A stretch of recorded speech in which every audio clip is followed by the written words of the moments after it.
Voice of the Night presents The Leopard, Phantom of the Shadows. Midnight in the African bush. The moon hangs low, casting silver light through acacia branches. Most predators have settled after their evening hunts, but one creature is just beginning its night. A shadow moves through the canopy, fluid as water, silent as death itself. Golden eyes gleam in the darkness. This is the leopard, the ghost cat, the most elusive and adaptable predator on Earth. While lions claim the spotlight and cheetahs steal the show with speed, the leopard has mastered something far more valuable: invisibility. Panthera pardus. The scientific name barely captures what this animal truly is. A leopard can vanish in plain sight, those iconic rosettes breaking up its outline so perfectly that it becomes part of the landscape itself. Each rosette is unique, like a fingerprint, a beautiful pattern of dark spots clustered in broken circles against golden fur. But beauty is just camouflage for something far more dangerous. Picture this. A full-grown male leopard weighs up to 90 kilograms of pure muscle.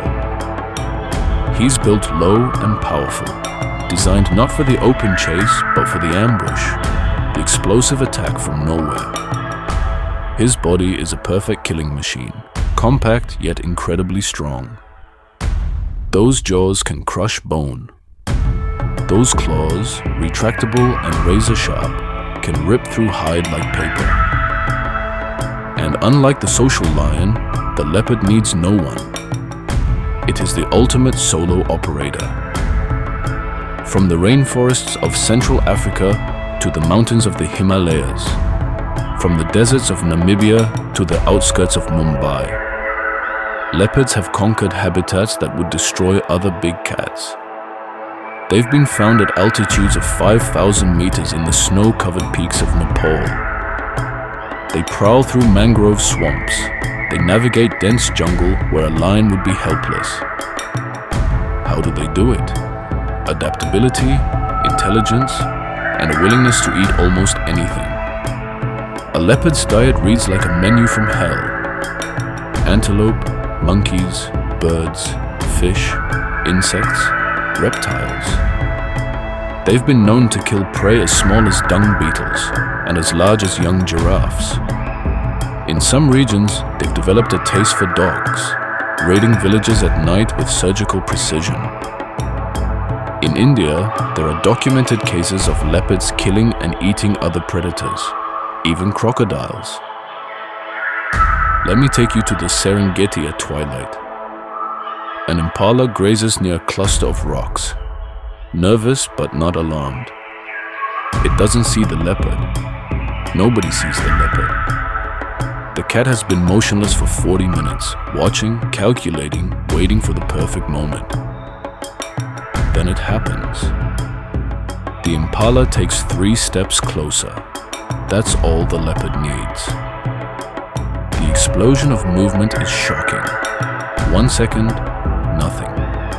The next, the leopard covers 15 meters in heartbeats, low to the ground, using every rock and tuft of grass for cover. The impala senses danger and bolts, but it's already too late. The leopard launches itself through the air, front claws extended, and connects with devastating force. They tumble together, a violent ballet. The leopard's jaws find the throat and clamp down, cutting off air, crushing the windpipe. The impala struggles, but the outcome is decided. In less than 5 minutes, it's over. Now comes the truly remarkable part. The leopard looks around, scanning for threats. Hyenas will steal this kill given the chance. Lions will take it and might kill the leopard in the process. Even vultures circling overhead can alert other predators to a fresh carcass. So the leopard does something extraordinary.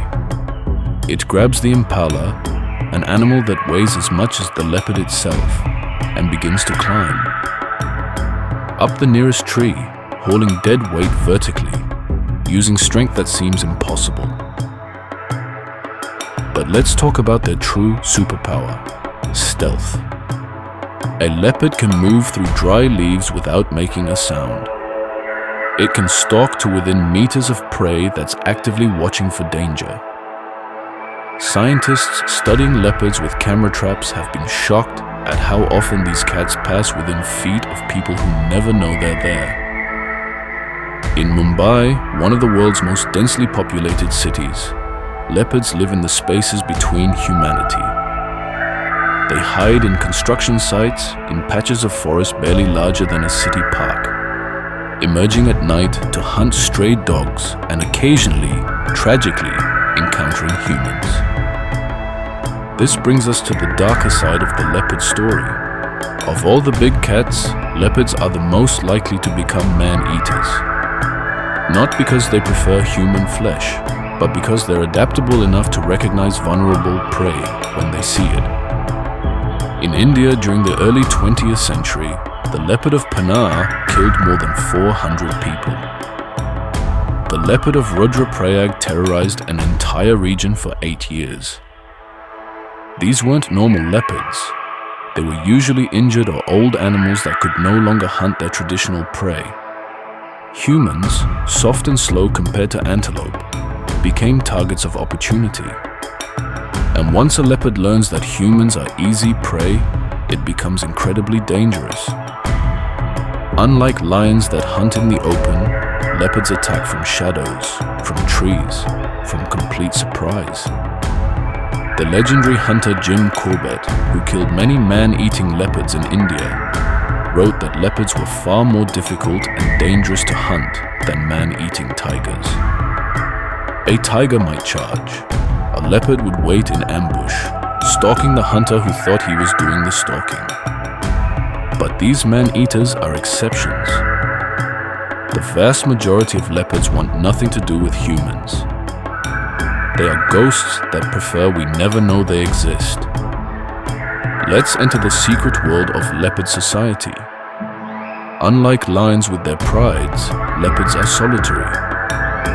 A male claims a territory that might span 30 square kilometers or more, marking it with scent and scratch marks, defending it viciously against other males. Within his range, the territories of several females might overlap. He'll mate with them, but provide no other assistance. He's not a father in any meaningful sense. Once breeding is complete, he vanishes back into his solitary existence. The female carries her cubs for about 3 months before finding a secure den, a cave, a hollow tree, a crevice in rocks. There, she gives birth to 2 or 3 tiny, helpless cubs, blind and vulnerable. For the first weeks, she barely leaves them. When she must hunt, she moves with frantic speed, knowing that infant leopards are prey for everything: hyenas, lions, pythons, even male leopards, which will kill cubs to bring the female back into breeding condition. The mortality rate is staggering. In some regions, 70% of cubs don't survive their first year. But those that do are given an education unlike anything else in nature. Watch a mother leopard teaching her cubs to hunt. She doesn't simply demonstrate. She brings them live prey, injured but not dead. A young antelope, hobbled, released near the cubs. At first, they don't know what to do. They play with it, jump on it clumsily. The antelope escapes. The mother catches it again, brings it back. Again and again until the cubs learn. This is food. This is how you kill. This is survival. It seems cruel through human eyes, but it's necessity. A leopard that can't hunt dies. Simple as that. By 18 months, the cubs are competent hunters. By 2 years, their mother drives them away, sometimes violently. She's ready to breed again and cannot afford the competition. The young leopards must find their own territories now, must carve out their own existence. For young males, this is the most dangerous time. Established males will kill them if they intrude on occupied territory. They must wander, hungry and desperate, until they find an opening, a vacancy created by death or can challenge a weakening male. Many don't make it, but those that do become the next generation of ghosts. Now, let's travel across the leopard's vast empire, because this cat comes in remarkable variety. In the dense rainforests of Central Africa lives a leopard so dark that its spots are barely visible, a shadow within shadows. These melanistic leopards, called black panthers, carry a genetic mutation that floods their coat with dark pigment. In the dappled light of the jungle, they're nearly invisible. The rosettes are still there, hidden beneath the black, like secrets written in invisible ink. In the arid landscapes of North Africa and Arabia, the Arabian leopard clings to survival, the smallest of all leopard subspecies, adapted to deserts where water is scarce and temperatures are extreme. Fewer than 200 remain in the wild, making them critically endangered. In the Russian Far East, the Amur leopard faces the bleakest future of all. Somewhere between 80 and 100 individuals survive in a tiny pocket of temperate forest. They've evolved thick fur to handle Siberian winters, where temperatures plunge to minus 30 degrees Celsius. They're the rarest big cat on Earth, a whisper away from extinction. And yet, remarkably, while tigers and lions have lost 90% or more of their historical range, leopards have held on better. Not because humans have been kinder to them, but because they're survivors. They adapt, they hide, they persist in places where other predators have vanished. But don't mistake persistence for security. Leopards are in serious trouble. In the past century, they've disappeared from North Africa, the Middle East, most of China, and vast stretches of Southeast Asia. The primary threat, as always, is us. Habitat destruction fragments their territories. When a leopard kills livestock, retribution is swift. Poisoning, trapping, shooting.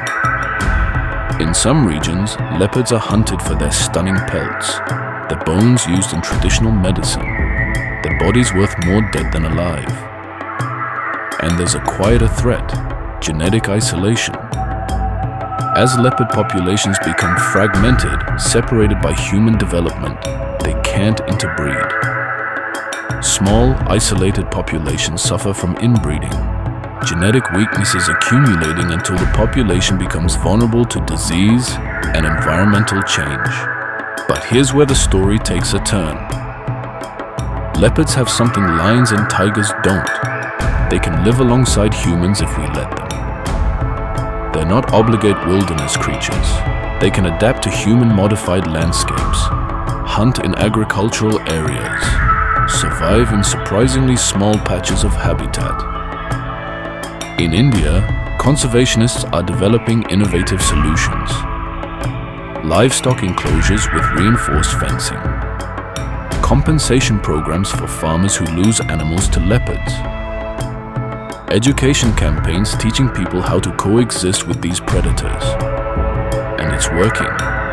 In some regions, leopard populations are stable or even increasing. In Africa, anti-poaching initiatives are making a difference. Camera traps monitor leopard populations, providing data that helps conservationists understand their needs. Ecotourism creates economic value for living leopards, giving local communities a reason to protect them. The leopard's adaptability, the very trait that makes it such a successful predator, might be what saves it. But the clock is ticking. As I tell you this story, somewhere in the African night, a leopard is moving through darkness. Perhaps it's a mother returning to her cubs, a fresh kill clamped in her jaws. Perhaps it's a young male on the border of a territory, testing boundaries, seeking opportunity. Perhaps it's an old warrior, scarred from a lifetime of battles, hunting one more night. The leopard doesn't know it's threatened. It doesn't understand conservation status or genetic diversity. It simply does what leopards have done for millions of years. It survives. These cats have walked the earth longer than we have. They've outlasted countless ice ages, climate shifts, and the rise and fall of other predators. They've watched our species evolve from primitive hunters to technological masters of the planet.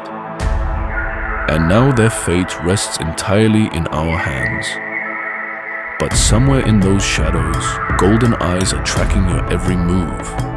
A mind is calculating whether you're threat or prey or simply irrelevant. That invisible presence, that tension between safety and danger, that reminder that we're not alone and not always at the top of the food chain, that's what the leopard gives us. It's wild nature, undomesticated and untamed, existing on its own terms. The question is whether we're wise enough to preserve that wildness. Whether we can make room in our expanding world for creatures that need no permission, ask no favors, and want only what they've always had. Shadows to hide in, prey to hunt, and the freedom to exist. The leopard is a ghost, but ghosts can disappear forever. And once they're gone, no amount of regret will bring them back. The phantom of the shadows is watching us even now, judging whether we're worthy of sharing the world with such magnificent, dangerous, perfect creatures. What will our answer be?